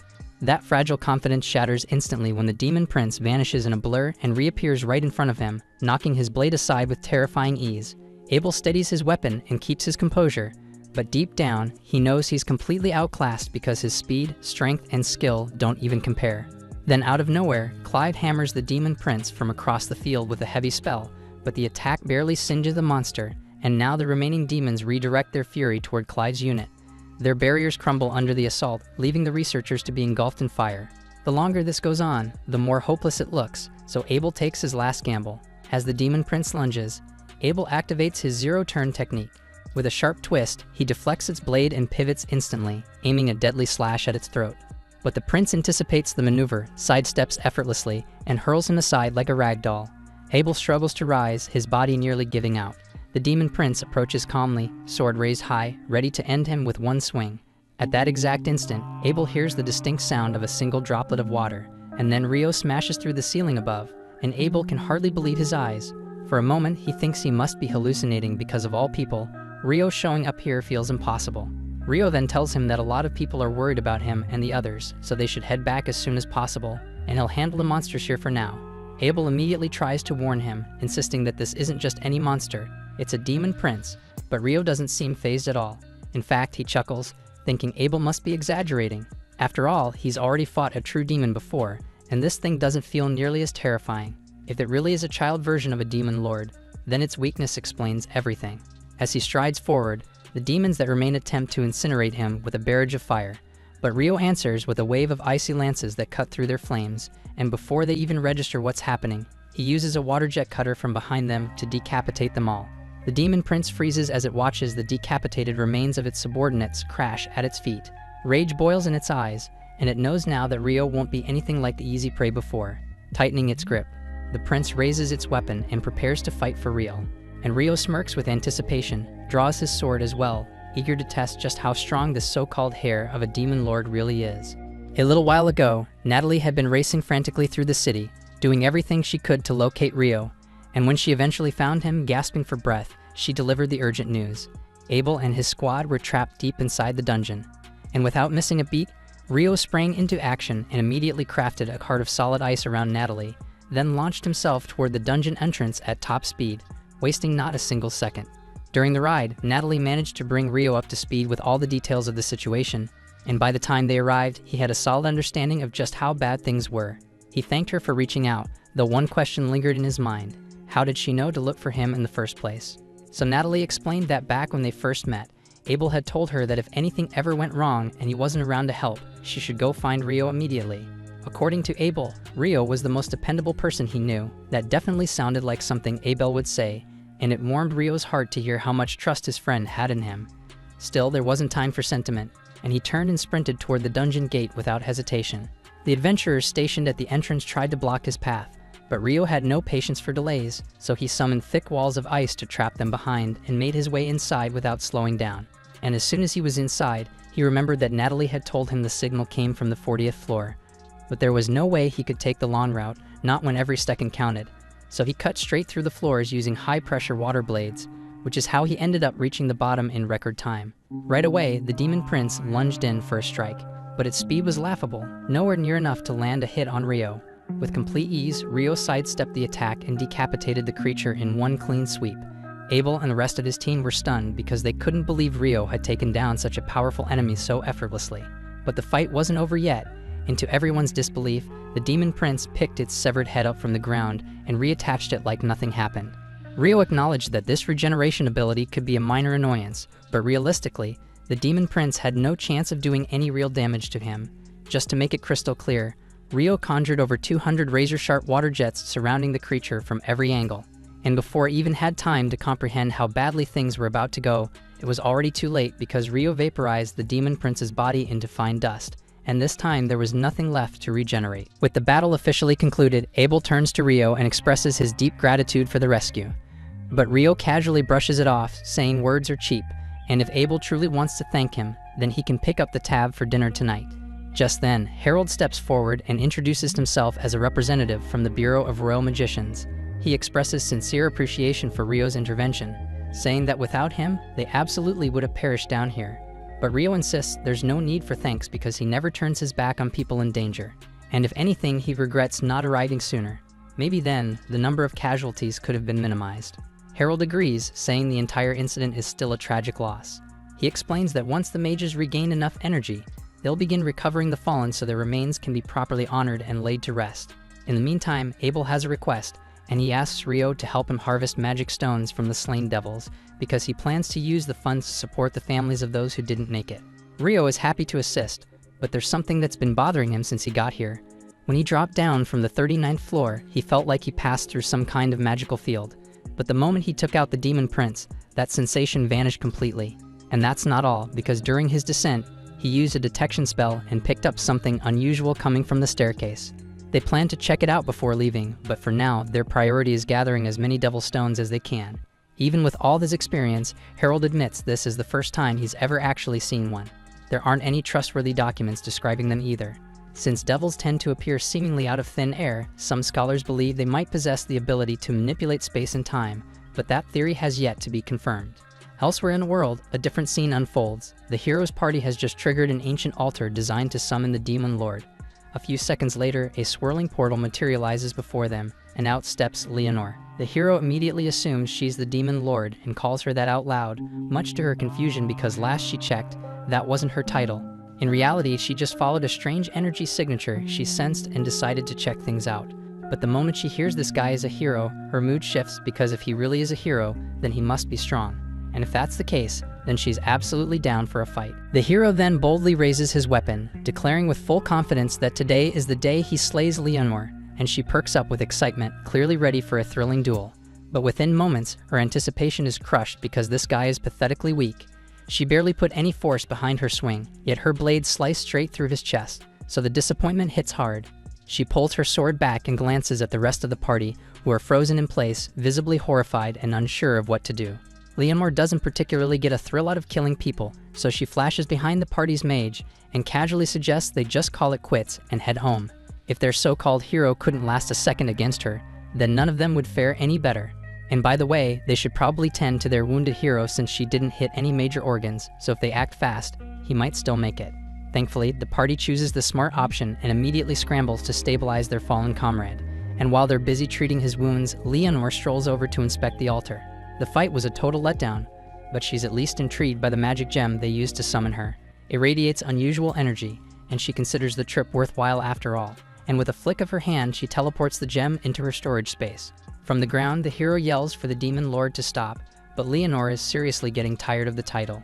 She turns to face them and bluntly says she's not the Demon Lord. The entire group is stunned because if she's not the Demon Lord, then how the hell is she that powerful? Leonore doesn't really have a satisfying answer because from her perspective, they're just hilariously underpowered. Still, she gives them a sliver of credit because at their current level, they might be able to beat the real Demon Lord if they actually coordinated properly. But as for her, she's way beyond that weakling. The hero looks shaken because he can't process the idea that being stronger than the Demon Lord are out there, so he starts wondering how the hell a regular human like him is supposed to stand a chance against that shit. But Leonore assures him that it's not impossible because in fact, she's fought a human once who matched her blow for blow, and she thinks his name was Rio. That guy was incredible because fighting him had been a real blast. And if she had to assign a power level, she'd say Rio was about 10,000 times stronger than the hero currently is. With that parting thought, Leonore vanishes in a flash, leaving the hero's party to sit in stunned silence and carry on with whatever was left of their shit day. Meanwhile, back within the depths of the dungeon, Rio and the rest of the adventurers are making their way toward the staircase to begin their ascent to the surface. Once they reach the spot, Rio points out the oddity he mentioned earlier to Harold. It appears to be some sort of magical crystal, but Harold has never seen anything quite like it before and can't determine what it's meant to do. Curious, he decides to bring it topside for proper study and slips it into his storage pouch before they resume their trek upward. Eventually, the entire party safely emerges above ground, and Hugh begins organizing treatment for the injured adventurers. Meanwhile, Natalie reunites with Abel and the others to make sure they're all in one piece, and Abel personally thanks her for thinking fast, because if she hadn't gone looking for Rio, they wouldn't have stood a chance. Everything seems to be winding down smoothly now, and Hugh is clearly relieved that Abel's team made it out alive, because if they had perished in the dungeon, the fallout would have been disastrous. That said, Hugh still has something he wants to bring up. He turns toward Rio and demands an explanation for why he barged past the gate guards and entered the dungeon, despite knowing it was off limits. Rio honestly wasn't expecting Hugh to circle back to that, but he owns up to it and offers a genuine apology for violating protocol. Before Hugh can press the issue further, Harold steps in to defend him, urging Hugh to cut Rio some slack. After all, if Rio hadn't taken action when he did, none of them would be alive right now. Hugh is taken aback and asks Harold to elaborate, but Harold suggests they speak privately and invites Hugh to a nearby tent. Once they're alone, Harold explains everything that unfolded below, detailing the encounter with the devils and the appearance of the demon prince, and Hugh listens in stunned silence. The idea that devils are showing up at a time like this is unreal, and the fact that anyone survived is nearly impossible to believe, so he assumes Abel must have done something extraordinary to protect the group. Harold agrees that Abel fought bravely, but even he wasn't able to stand up to the demon prince. In fact, he was seconds away from being killed until Rio arrived just in time. Hugh was still trying to wrap his head around everything. He'd always known Rio was gifted, but he never imagined the kid was capable of facing down a demon prince on his own. But Harold quickly corrects him that facing isn't the right word, because what Rio did wasn't a duel, it was a complete massacre. He annihilated the demon prince and its remaining minions in mere seconds, unleashing magic so overwhelming it bordered on horrifying. And after seeing that firsthand, Harold tells Hugh that their number one priority from this point forward should be making absolutely sure Rio remains an ally of this nation, because if someone like him were to turn against them, the consequences would be catastrophic.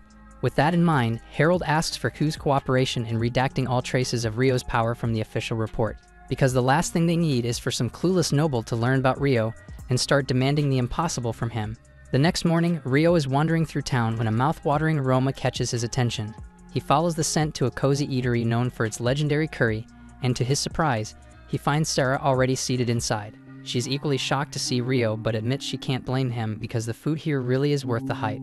They both place their orders, and since they finally have some time to talk, Sarah asks Rio where he's been staying. Rio replies that he's currently living in the guild dorms. That catches her off guard because those rooms are usually reserved for newbies. Rio explains that he technically is still a rookie, even though he was promoted to D rank right after joining the Adventurer Registry. Sarah raises an eyebrow because instant rank promotions are incredibly rare, but judging by his aura and confidence, it checks out. Once they finish eating, the two step outside. Rio turns to her and asks why he never sees her around the guild if she's a registered adventurer.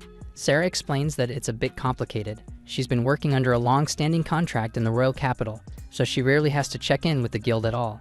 She currently serves as a sword instructor for Margrave Loon's Knight Battalion, and since they're already on the topic, she asks Rio if he has any plans coming up, because she'd really love to spar with him sometime for fun.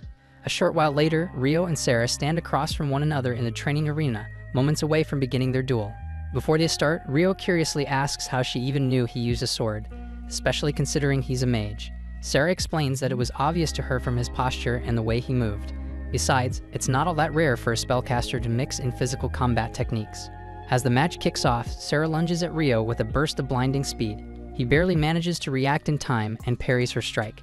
That alone surprises Sarah because almost no one has ever dodged her initial blow on the first attempt. Rio is equally caught off guard. He wasn't expecting her to be that fast. But as Sarah admits, she was just warming up, but now she's ready to go all in. Rio does everything he can to keep up as Sarah begins launching rapid, relentless attacks, but her speed and precision are overwhelming, and despite his best efforts, she eventually overpowers him. When the match ends, Sarah throws her arms around Ryo in pure excitement, gushing about how impressed she is. She hadn't realized just how skilled he was, and very few people are able to withstand her onslaught that long, especially considering she was enhancing her movements with wind magic, while Ryo didn't use any spells at all. She'd love to keep sparing, but she has a sword lesson scheduled soon with the Margrave's son, so she has to take off. After saying his goodbyes, Ryo begins walking home. On his way, he bumps into Hugh, who happens to be heading to the guild as well. Hugh invites Ryo to join him, saying there's something important they need to talk about, specifically the dungeon incident where Ryo broke through security and entered unauthorized. Hugh quickly reassures him there's no need to stress because Harold already explained how crucial Ryo's intervention was in saving the investigation team. Hugh is genuinely thankful for that, but that said, the rules are still the rules, and some kind of disciplinary action is required. So instead of a formal punishment, he assigns Ryo a task. Ryo is a little puzzled because it sounds more like a favor than a punishment, but Hugh just tells him not to think too hard about it because the assignment is a simple escort mission. Ryo will be accompanying someone on a round trip to the city of Whitnash. After a few days, Nils approaches Ryo at their dorm with a serious look on his face and formally asks for his help. Ryo gives him a curious glance and wonders what this is about. Nils explains that his hometown has put out an official request to deal with a monster problem, so he wants to accept the mission. But the problem is that his request is restricted to D-rank adventurers and above, and unfortunately, everyone else in the dorm ranks lower than that, besides Ryo. Nils practically pleads with Ryo to form a temporary party with him so they can accept the job. Ammon chimes in, saying that the enemies they're dealing with are goblins and skeletons, which shouldn't be too dangerous. Ito, on the other hand, finds it strange, noting that goblins and skeletons typically don't share the same territory. But Ryo suddenly cracks a grin because it hits him that he still hasn't fought skeletons since arriving in this world, and the idea actually excites him. He agrees to take the quest just for that experience, and the group heads straight to the guild together. Hugh looks at them seriously and asks if they're sure they want to accept the request, since the village in question is quite far from here. But Nils insists because he wants to go back and protect his people. Hugh then reveals that 2 other groups were already sent on this assignment. The first was an E-rank team and the second was a D-rank, but both failed to complete the job. This stuns the party because even a D-rank group couldn't finish off goblins and skeletons. But Hugh explains that the real issue wasn't the monsters. The D-rank team reported that the villagers themselves weren't cooperative, which made the mission nearly impossible. Nils finds that odd, since the people in his hometown are usually pretty kind. Hugh decides to greenlight the request anyway, admitting that he understands the struggles of small rural villages since he grew up in one too. Still, he warns that the situation may be more dangerous than it looks, and emphasizes that the priest Ito will play a key role, as the only one capable of using purification. He also points out that Ryo has a few days left before his upcoming escort duty begins, so they have just enough time to finish this first. The following morning, Ryo and the team begin their journey to the village of Kailudi. Thanks to their recent stamina training, the trip is smooth and quick. When they arrive, the locals immediately welcome Nils back with smiles and warmth. Ryo is quietly surprised because he'd been almost certain that Nils had been kicked out for being a bad boy. Nils gets annoyed at the comment, though he can't deny that it's not entirely false. Soon after, Nils takes the group to meet the village chief Bulan, who lights up when he sees him. After introducing his friends to the chief, the group sits down to finally go over the details of the monster extermination request. Bulan mentions that things might go more smoothly this time around since Nils is familiar with the traditions of the village, but Nils brings up the previous report. He wants to know if it's true that the villagers refused to cooperate with the D-rank adventurers. Bulan then begins recounting the incident from the first time he spotted the skeleton-type monsters.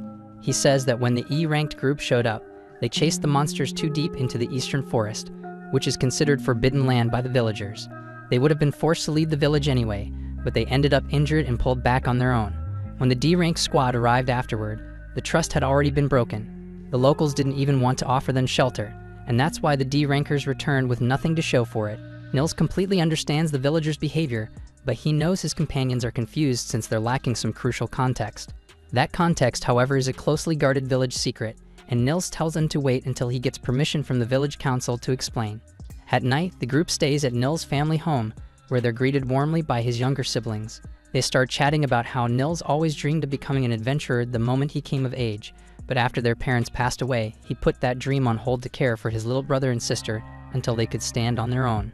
A little while later, Nils returns from his meeting with the council.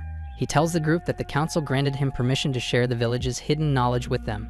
He asks them to treat it with confidentiality, then begins explaining the two things that make this village unique: The first is the guardian beast that resides deep within the eastern forest, and the moment Rio hears that, he lights up with excitement. He immediately starts imagining how the beast will probably end up getting possessed by some cursed deity, forcing them into a boss battle, because that's how it usually goes in anime. Nils snaps him out of his delusions and continues. The second secret is about the village shrine. He says that tomorrow the village elder will personally guide them to it. For now, they should rest and prepare for the mission ahead. The following morning, Wulin leads Rio and the group to the region where the goblins have been sighted. Ato and Ammon discover fresh goblin tracks nearby, and they agree that a nest must be close. Right then, Rio senses a group of goblins heading toward them, and Nils suggests a strategy. They'll eliminate all but one of them and let that one run home. That way, they can track it back and wipe out the entire goblin den in one strike. Soon after, the goblins show up at their position, and Rio quickly responds by freezing them in place using his ice magic.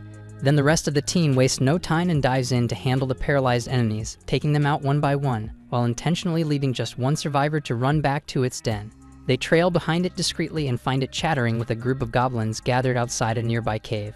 Rio suggests clearing out the goblins stationed outside first, and without hesitation he traps them in another wave of ice, giving his teammates a clean opportunity to finish them off. But right after they deal with the smaller group, their next challenge emerges, and it's a freaking goblin general that steps out of the cave. Nils and the others freeze up, clearly shaken by the sight of a high-ranking goblin. But Rio immediately slams the general into the dirt using a set of ice chains and casually tells Nils to take care of the rest. With Rio's support, they're able to bring the goblin general down with ease and recover his magic stone before heading back to Keladi. Once they return, the village elder is already waiting for them and smiles when she hears that the goblins have been handled, and she invites them to accompany her to the shrine. On the way, Ado notices an unusual charm dangling from her staff, while Rio is deep in his own fantasy, imagining a dramatic scenario where the guardian beast is taken over by an evil force, and he has to defeat it in a fierce battle. Nils, of course, tells him to stop brewing ridiculous ideas in his twisted little brain. As the group moves deeper into the woods, Ado walks beside the elder and asks her about the pendant she carries. He instantly recognizes it as the emblem of the Earth Mother divinity, and the old woman is pleasantly surprised by his knowledge. Rio naturally gets curious and asks about the story behind it, so Ito explains that long ago, there were 7 divine beings who were once worshipped throughout the land, but over time, all of the churches shifted to honoring only the divinity of light. The elder says that while most of the world forgot the other divinities, their village has remained loyal to the earth divinity for countless generations. She also mentions that she's capable of healing magic too, but unlike modern priests who require chants and incantations, her form of magic doesn't need any of that. Eventually, they reach the mouth of the guardian beast's cave, and the elder calls out to him. She announces that she has brought Nils and his adventurer companions who seek the beast's approval to take on the mission. Rio can hardly contain his excitement, eager to see what kind of fearsome creature is about to emerge.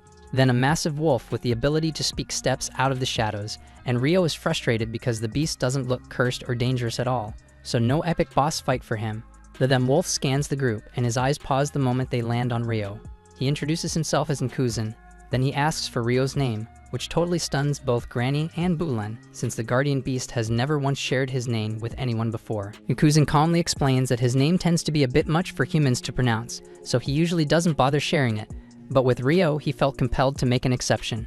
He explains that he's distantly related to the fairy tribes, and something about Rio's aura feels naturally comforting to him. This leaves Rio puzzled, but it also makes him think back to how fond the fairy king was of him too, so maybe there really is something unusual about him that draws fairies in.